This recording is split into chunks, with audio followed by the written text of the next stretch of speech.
Quick shout out to all my patrons. Thank you guys so much. You all are the best. Hey y'all, it's Kate from the Literary Apothecary, and today we're doing our weekly reading wrap-up for the week of January 30th to February 5th. Happy February, y'all. First, let's say hello and thank you to some of our new subscribers. Hello, thank you to TLC and Mom and Kindle. Thank you guys so much for subscribing. It really means the world to me, because without you all, I'd just be sitting here talking to myself. So thank you for subscribing. Y'all are the best, and I hope you continue to like what you see. Now let's talk about let's do a mini book haul. So my boyfriend, John, is absolutely fantastic. I love him to pieces, and he's came home the other day with a book. He said, I got you this book. It was the biggest one in the store. I think he got a little overwhelmed by my giant Amazon wish list and just picked one on his own. That is Kingdom Keepers, The Insider by Ridley. The sticker is covering the author. Let me check. Ridley Pearson. But what he failed, so he looked at the author biography in the back, and he said it says award-winning author, so he thought, okay, this will be good. This, he claims, was the biggest one in the store, so he thought it would keep me busy, and he liked that it had deckled edges. I have no preference, so I'm like, yes, a book anytime. I love it when people get me books. Y'all know this, especially when they put such thought into it. And it comes from my boyfriend. This is the first book that he's bought me, so I'm very excited about it. But what he failed to notice is that this is the last book in the series.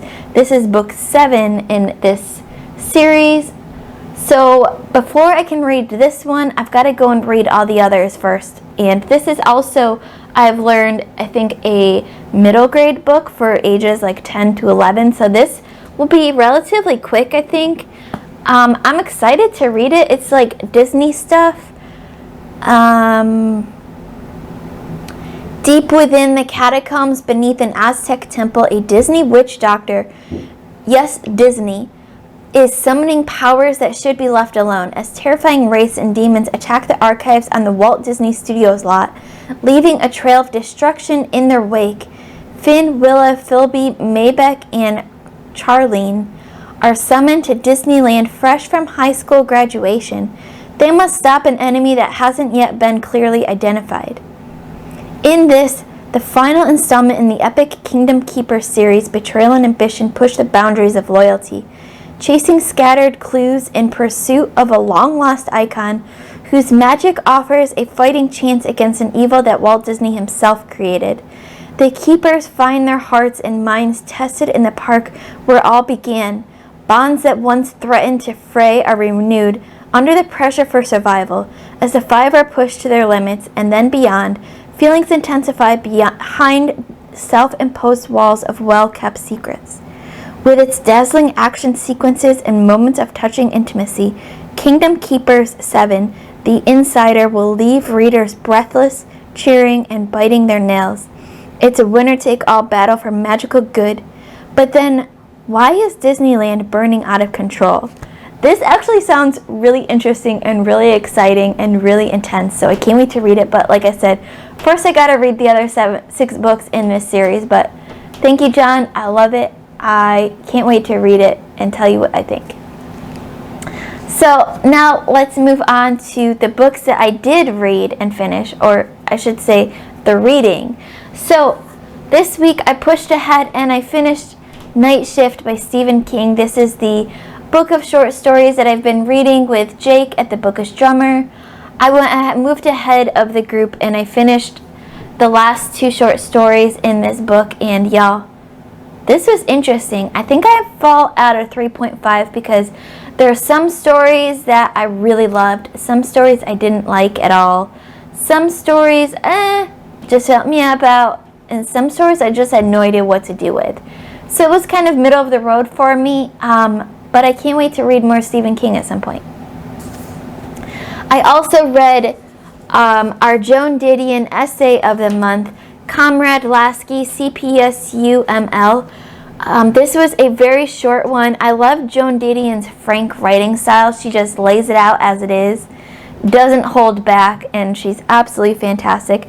This was about kind of a player in the Communist Party USA back in the 60s, 70s, I think. And she just lays it out. She tells us who he is, what he does in the Communist Party, and what she thinks of it. And I love it. It's super short. It was like 3.5 pages. So we're also going to be reading the next essay in this collection titled 7,000 Romaine, Los Angeles 38. So I haven't read that one yet, but I can't wait because I already see a previous underline mark in here from the first time I read this. So I'm really excited to get to that one. So that one will be for next week probably. Now let's talk about my current reads. Still making my way through Anathem, and things are starting to get really, really, really interesting. I'm about, I think, 31% of the way through. I know. Seems like I've been reading this forever because I have. It's a super long, super intense, super thought-provoking book, so it takes a while to get through, but man, I am really enjoying it. Much more than I actually thought. So thank you, Rich, for making us read this. I am slowly still making my way through Ink and Bone by Rachel Caine. I'm doing kind of an audiobook and an immersion read of this. So while I'm at work, on my lunch break, or walking to the office or back from the office to my car, I am listening to the audiobook of this. But when I'm home, I'm doing an immersion read. And at first, I wasn't really sure how I felt about it. The beginning was a little weird. It just took a while to grasp what was going on, and what the narration pace of the audiobook was a little bit off-putting. But once I started immersion reading and I got to, about maybe a quarter of the way through, things started getting really interesting. Now I'm hooked.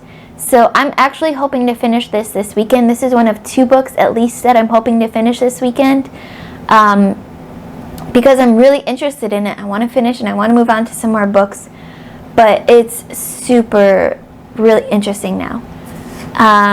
The next book that I'm currently reading and hope to finish this weekend is Starsight by Brandon Sanderson, book 2 in our Skyward series. Holy cow, y'all, this book. I need more Mbot, but Mbot is absolutely fantastic in this book. I can't wait to see what happens, and I hope to finish this weekend.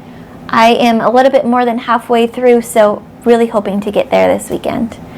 And then the last book that I'm currently reading is The Ember Blade by Chris Wooding, which was my patron pick of the month, picked by Andrew at Andrew's Wizardly Reads in January. This book to me is not boring, but not moving fast enough yet. So I can't wait to get to, I know a lot of people really like this book, so I'm guessing it picks up very soon, and I can't wait when it does to see what happens. So then that leaves us with my next reads, which will be Red Rising by Pierce Brown.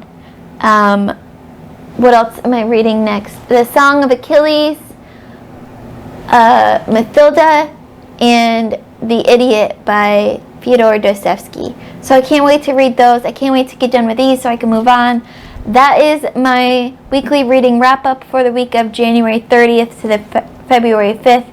I know it was a little bit chaotic, but that's kind of how my life is right now, so we just got to deal with it.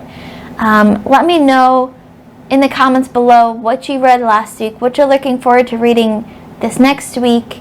If you've read any of these, obviously let me know what you thought. Come to the Discord. The link will be in the description below. Tell me what you think. As always, my Patreon information will be in the description below. There's no pressure to join, but we have a ton of fun, and it's only $1 a month. So come join me if you want to support me financially. Keep reading, and I love you all to the moon and back. Bye.